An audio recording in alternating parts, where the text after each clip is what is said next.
Man liekas, jūs tā stāviet uz vietas tā stabili, ja? Nu jā, lai nešūpojiet. Jo viņš ir uzlicis kadru, un ja jūs no viņa izējat ārā. Jā, nu okei. Varam, ja?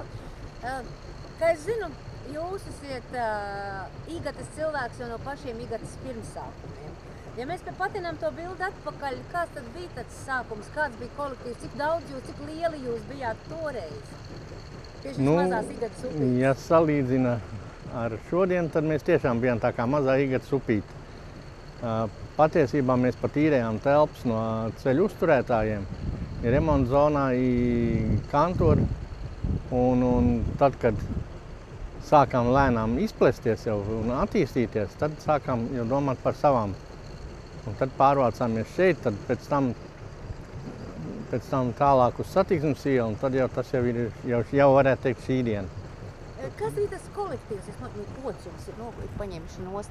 Ja mēs iepauzās, tas došies pēc, jo vējš beigas sāk pusi dziļāk ieslēpš. Jā. Kas bija toreiz tas kolektīvs? Nu, speciālisti, cik jūs bijāt zinoši, varoši toreiz? Bet galvenais droši vien entuziasmu pilni. Principā jā, lielākais jau bija tas entuziasms kādu. Jo tas bija kaut kas jauns, un tad, kad tas kolektīvs dalījās no ceļu būvētājiem, kad mēs atdalījāmies, tad patiesībā bija kādi 4-5 inženieru tehniskie darbinieki, tad bija nedaudz mehanizatori, un es pat neatceros īsti, kā 20 cilvēki varbūt kopā.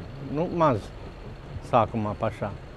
Un tad tā lēnām, pirmie darbi jau arī nebija faktiski saistīti ar ceļu būvu gandrīz, vai mēs mežus izstrādājām, papīru tirgojām, brauc uz Karēliju pakaļ.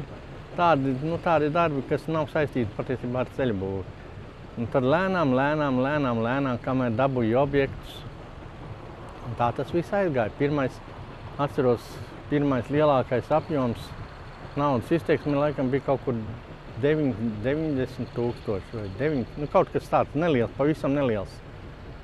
Un tad šodien jau mēs jau esam izauguši jau pilnīgi cits stāsts. Pilnīgi cits stāsts, jā. Mēs šobrīd esot, cik es saprotu, jūsu darbs un jūsu pienākumi ir vairāk bijuši saistībā ar šo karjeru. Nu, tā kā sākotnēji karjeru, šobrīd jau lielu uzņēmumu daļu. Par to karjeru, kā tas ir attīstījušies, tad tā karjera daļa? Nu, principā, ja runājam konkrēti šeit par bāzi, ja, tad sākotnēji mums bija 2 drupināšanas līnijas, tādas vecās, kas ir redzamas tur pa labi. Šodien jau mums ir moderna diezgan skalošanas, drupināšanas, šķirošanas līnija ar pietiekoši lielu jaudu, lai varam nodrošināt savus nepieciešamos šēmu daudzumu. Tad mums ir jauna asfalta rūpnīca. Ne tikai šeit, arī Jelgavā ir asfalta rūpnīca. Jā, atceros pašu sākums, tā bāzē bija 3 asfalta rūpnīcas padomu laika ražojums, kuras dienā saražoja kopā visas 3, cik pusmaiņā viena mūsu rūpnīca. Tā kā tie apjomi ir nesalīdzināmi. Jā. Un arī tīri salīdzinot toreizējais kolektīvs un kā šobrīd viņš ir izvērsies un cik zinoši un varoši viņš ir. Un galvenais, vai ir palikusi tā deksme? Deksme noteikti, kad ir, jo principā ceļnieks jau varētu teikt, ka tā ir profesija un arī dzīvesveids daļēji. Vismaz es nestādos priekšā, kad man būtu jāstrādā kaut kur citā darbā vai kaut kas tam līdzīgs. Bet kolektīvs ir izaudzis noteikti. Un ir ļoti daudz jaunos.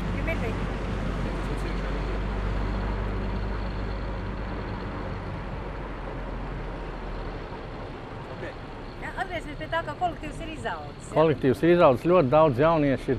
Tas jau priecē, ka tā ceļnieka profesija nav izmirstoša.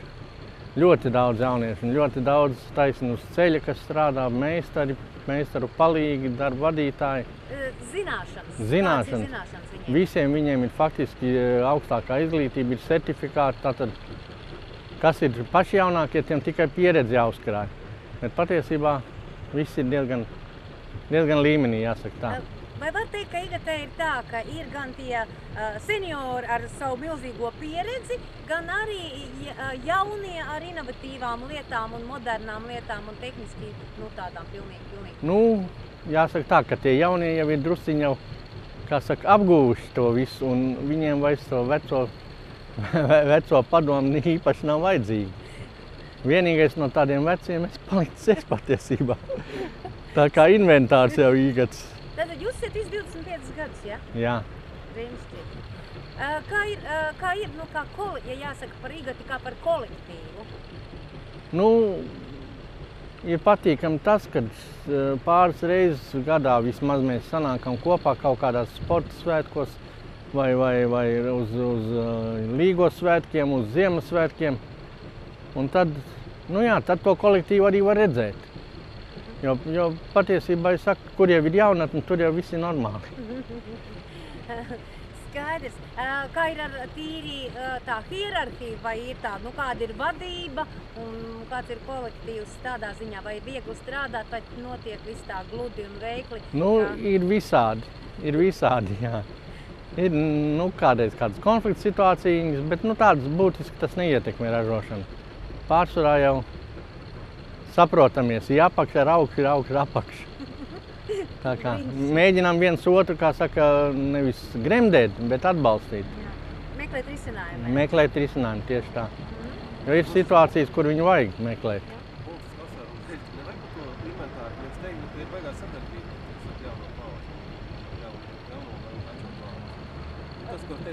Nē, nu jā, pēc būtības, jā, mums tā kā pēc tā scenārija, kurā mums tas ir jāieliek, prasītos, ka jūs, ka izveidojasies tā labā sadarbība starp jaunajiem un pieredzes bagātajiem. Jā, nav problēma, tā arī ir. Tā arī ir, arī patreiz, teiksim, varbūt, kad jauniešiem, teiksim, par to karjeru izstrādi vai kaut kas tam līdzīgs, nu, ir mazāk zināšana, tad tad viņi mani pat uzaicina pakonsultēt un bez problēmām es to daru un eju un palīdzu.